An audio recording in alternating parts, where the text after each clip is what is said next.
Chapter 16. Self-abidance, Instructions. If the previous chapter is a very significant lesson for the highest students in Vedanta, the present chapter is the most profitable one for the students of a lesser order, who are yet striving to come out of their delusory misconceptions. Here, in this chapter, we have some special instructions, reliable tips for the great race. Sage Aṣṭāvakra suggests some sacred means for self-abidance. To end in the knowledge of the self, all perceptions of the world, and to destroy all our desires for sense objects, is the unique state of liberation. Many fail to get established in this grand state of consciousness, though it must be admitted, very many seekers do get some exotic glimpses of the blissful state. What cheats them of their self-abidance? Why this tragedy in the life of some seekers? Aṣṭāvakra gives us a very satisfactory explanation in this chapter. He also provides us with some very effective tips to correct our ways, to avoid the pitfalls in the path, and make a pleasant dash to our spiritual goal divine. The world is recognized, and we communicate with the world by our mind. When this mind is merged in the self, our world perceptions must totally disappear into the vision of Supreme Self, the all-pervading consciousness. Effortlessness is the essence of the attitude of a man of perfection. He is a master idler, alasya durana, in the eyes of men of the world. The instructions contained in these verses are really most precious tips for the evolved sadhakas who are yet struggling in the higher levels of meditation. These are meant for those who seem to get themselves, again and again, forcibly necked out from the blazing gateway of the heart's entrance. This chapter is most effective for those students who jerk themselves into their ego sense at the highest moments of their meditation, all by themselves, most involuntarily. Aṣṭāvakra said, "My son, you may speak many times in many ways upon the various scriptures or hear them, but you cannot get established in the self unless you forget all." As an absolutist, sage Aṣṭāvakra does not recognize the existence of anything as God or the universe or the ego other than the one transcendental self. In the infinite self, in its homogeneous state, there are no objects or thoughts. The perception of anything, be it or within without the bosom, can be only the delusory imaginations of a confused mind. Therefore, the teacher says, you may study all the scriptures of the world, nay, even become so proficient in the contents of the Upanishads that you give eloquent discourses upon all of them. Yet, you have only understood the word meaning of the scriptures, and not the truth that is indicated by these brilliant statements of the scriptures. Until you realize this magnificent state of the peaceful self, self-abidance, vastyam, cannot be gained. In the self, there is no universe of plurality. Hence, the seeker must learn to forget all the memories of illusory objects experienced in the past. This total forgetfulness, sarva vismarana, alone is the way. Where the meditator forgets his body, mind and intellect, and his world of objects, emotions, and thoughts, the perceiver ego in him ends, and this is the point wherein the ego disappears into the vision of the reality. Even the knowledge of the scriptures is only a memory. It also crystallizes the ego. In fact, the ego itself is a bundle of memories. If a stranger comes and asks you, "Who are you?" meaning, "Please explain the individuality in you," what you would talk from your autobiographical story are all nothing but memories, wherein all memories are lost, while in sleep, swooning, under chloroform, or even in the state of madness, therein the ego ends. Today, our mind is constantly preoccupied with the memories of our past experiences, and, therefore, we have forgotten our real nature. This is the state of bondage. The state of freedom is the reverse of it.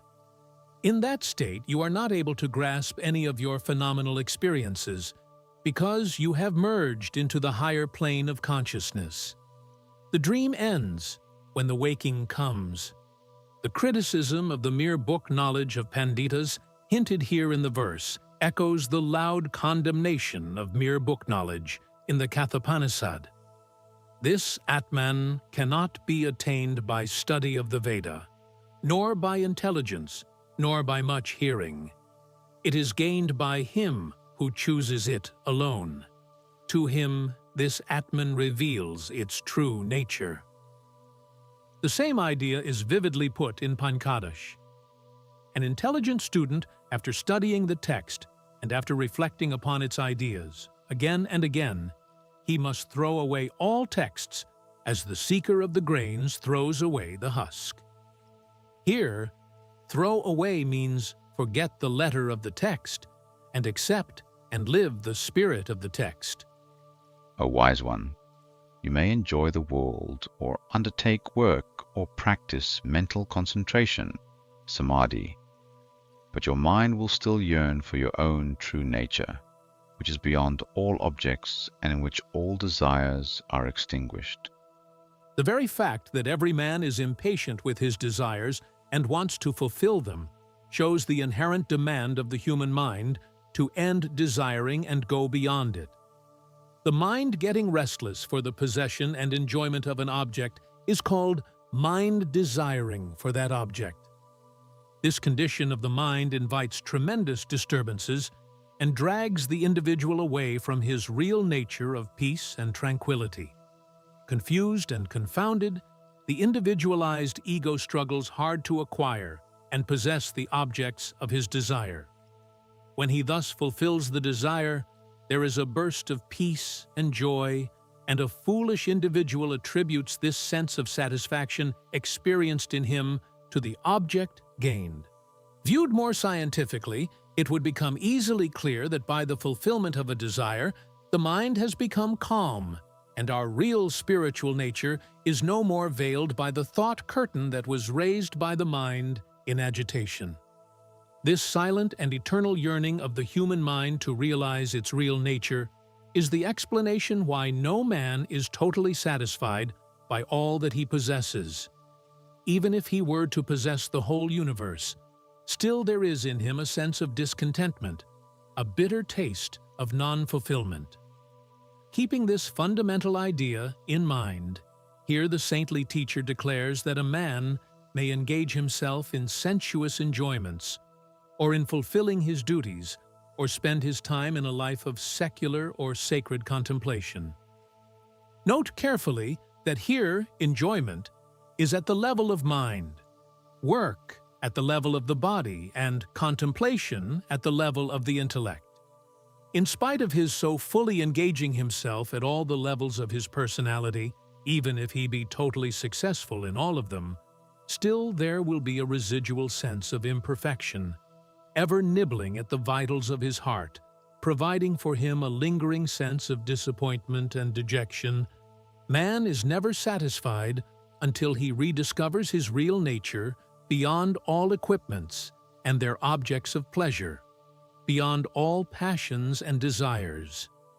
Because they exert themselves, all are unhappy, but none appreciates this. Through this instruction alone, the Blessed One attains liberation. When each member of the community is to scramble in a society to fulfill their unbridled gush of desires, each will have to step on the toes of the many, and the many unconsciously are compelled to dig at the ribs of each one in the community. Every individual is, in honest freedom, striving to discover his happiness. Unfortunately, in the world, desirable objects are less in number, and the desirers are many. If 100 people desire one and the same object, it is evidently clear that 99 of them will have to end in disappointment. This daily struggle, artificially created by the total stupidity of the entire community, has been glorified in the modern secular age by a glamorous term, healthy, competitive life. Those who stand apart and with their peaceful bosom watch the maddening cruelty of this meaningless struggle, they are compelled to call the modern life of self-exhausting competitions as a rat race in a trap. In whatever way we may glorify this way of life, in essence, it is but the glorification of a tragedy. The exhausting exertions of life make everyone unhappy, and the paradox is that none understands this. We are reminded of words of the Yoga Vasishtha. In his ignorance of the supreme state, ever exhausting himself in activities, tired with his constant anxiety for results, alas, man never contemplates upon the reality. There is no greater state of existence than the silence of the mind, wherein all vasanas have been renounced. This instruction is more than sufficient for any intelligent student to understand where the harbor of life is and how to pilot the vessel of his life, away from the treacherous sea of passions into the safety and security of the self. Happiness belongs to that master idler who feels distressed even at the effort of opening and closing his eyes. It belongs to none else. Activities in the outer world are expressions of inner thought disturbances.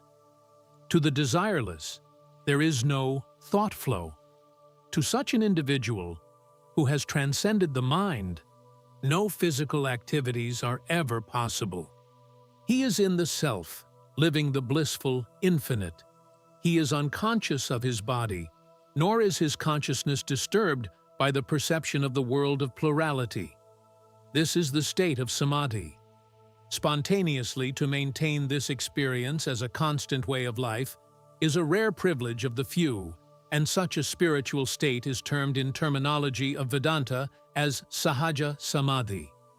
In this state of abidance in self, to initiate a thought is the most painful fall, and hence it is stated here, even winking is an insufferable affliction to him.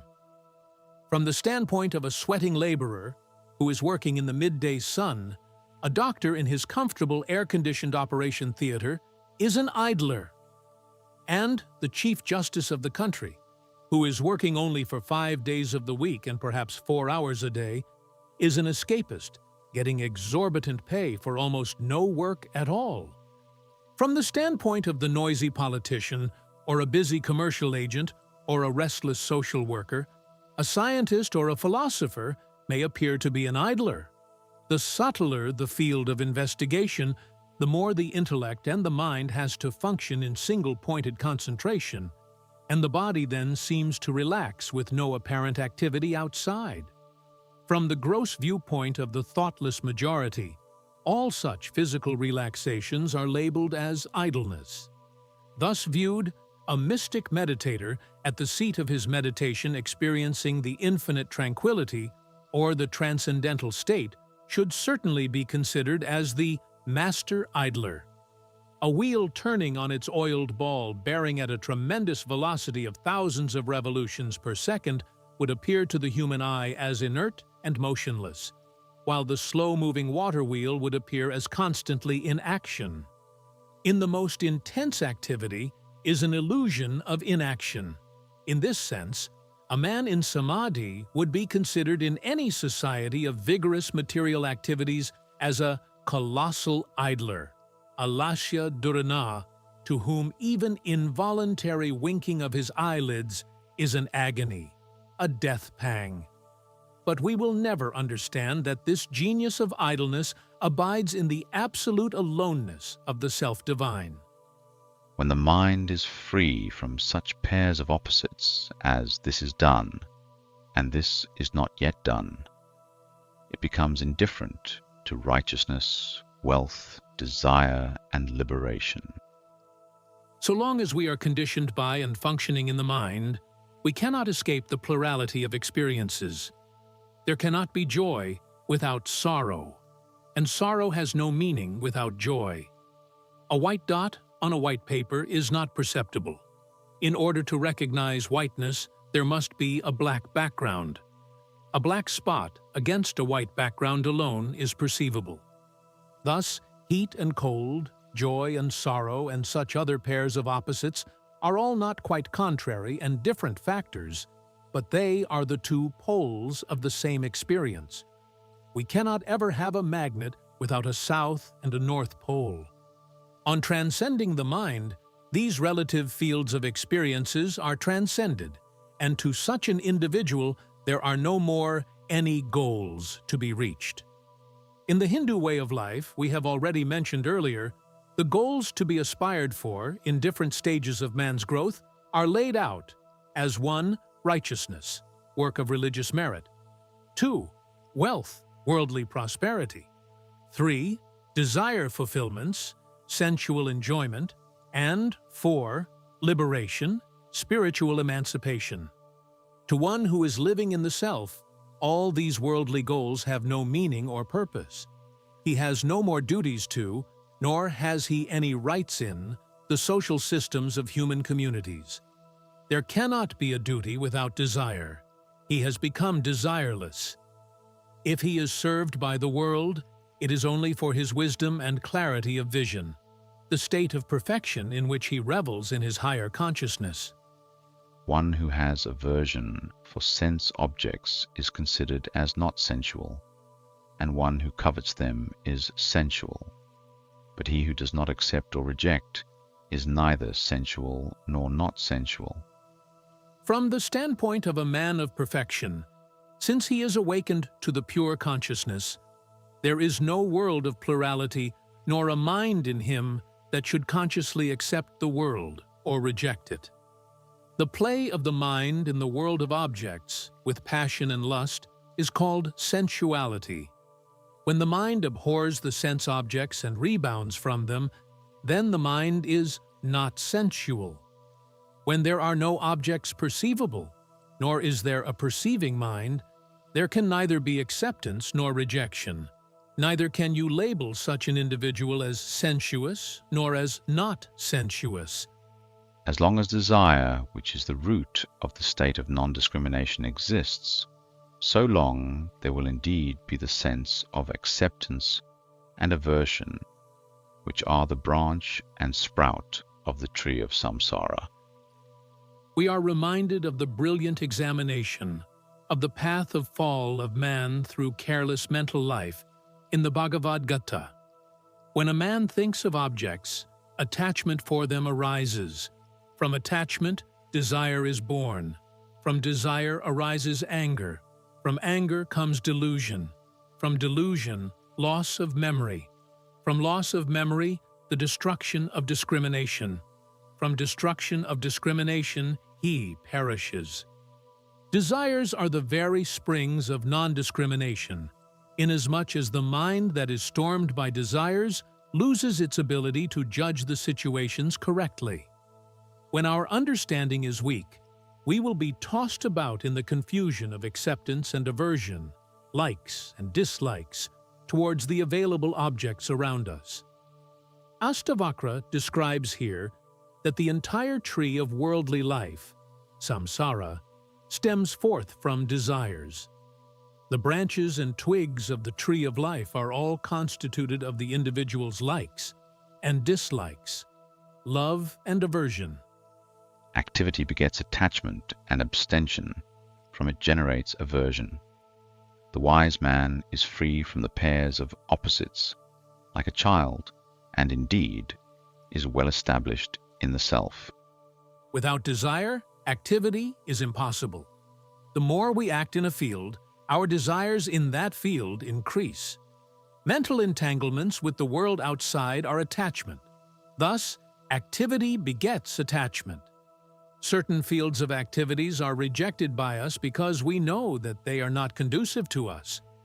This rejection or abstention implies our aversion toward certain kinds of experiences. The liberated is free from all pairs of opposites. He has neither attachment nor aversion. He lives in the infinite bliss of the self, and therefore he meets life head-on, as it comes to greet him. He neither runs after objects, nor runs away from them. Such a man is well established in the self-divine.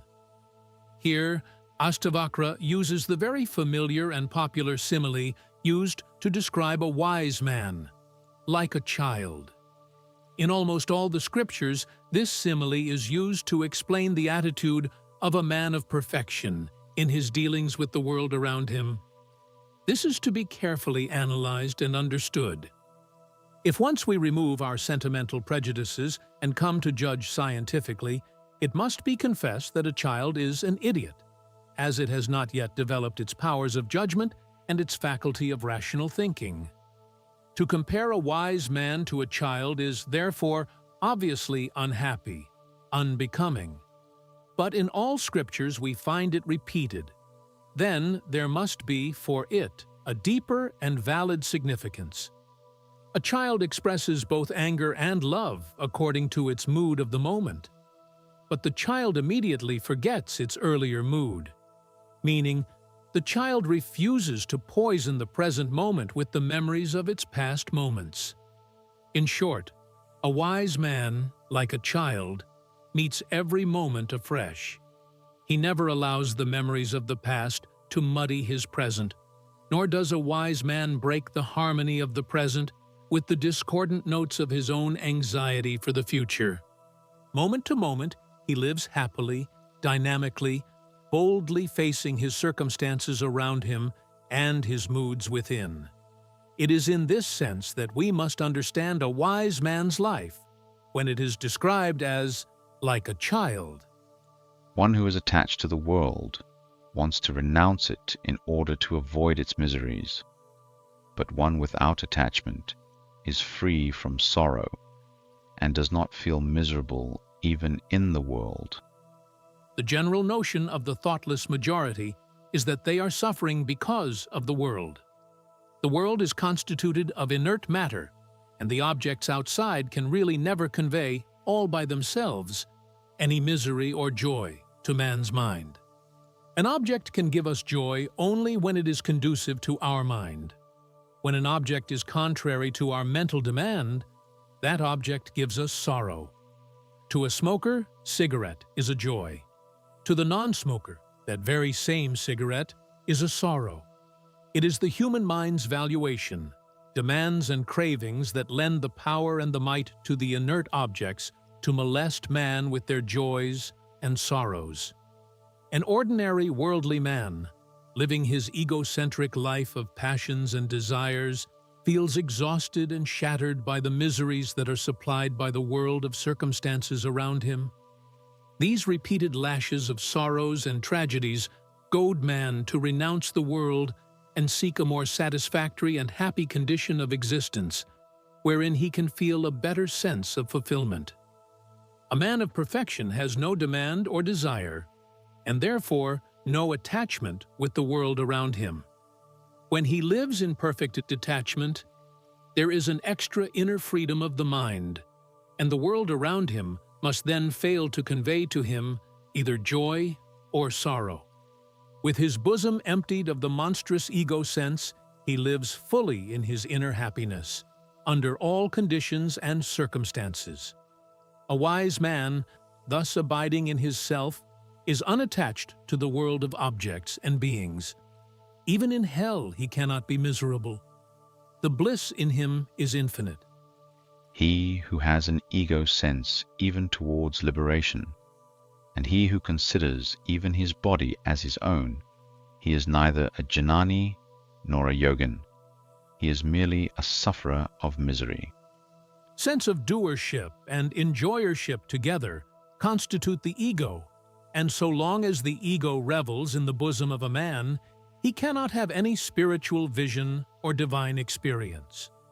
The very vanity that he is a spiritual seeker or that he has spiritual experiences crystallizes his ego sense, and so he cannot enter into the total state of absolute bliss. Similarly, if there is a vague sense of possession of the body, and even a dim anxiety for its security and comfort, the consequent sense of limitations fattens the ego, and the experience transcendental gets clouded off immediately. Aṣṭāvakra declares that when one has the ego sense and the self-conceit towards liberation, I am liberated, or when one has a sense of possession even towards his body, this is my body, Such an individual is neither a Jnani nor a yogin. As he has not freed himself from his sense of I-ness and my-ness, he should get necessarily tossed about by his own likes and dislikes in a world of restless miseries. Even if Shiva, Vishnu, or the lotus-born creator, Brahma, be your instructor, yet, unless you forget all, you cannot achieve abidance in the self. There is no meaning in complaining about the quality and ability of the spiritual teachers. Their capacity to convey experiences to the students are limited, and the grace lies not in the guru, but in the students themselves. The seekers themselves block their minds from the flood of spiritual grace that reaches them from their teachers. This blockage is built up by the seekers' own memories of the past experiences in the world of plurality. We had already shown earlier that the bundle of all one's memories together constitutes the ego. Unless these are obliterated, destroyed, and discarded, the ego cannot be eliminated, and the flight to the infinite self can never happen. In order to emphasize this idea, Aṣṭāvakra here exclaims that even if you get direct instructions and guidance from the Trinity themselves, yet the student cannot awake to the higher plane of godhood unless he, himself, cuts off his attachments to his past memories.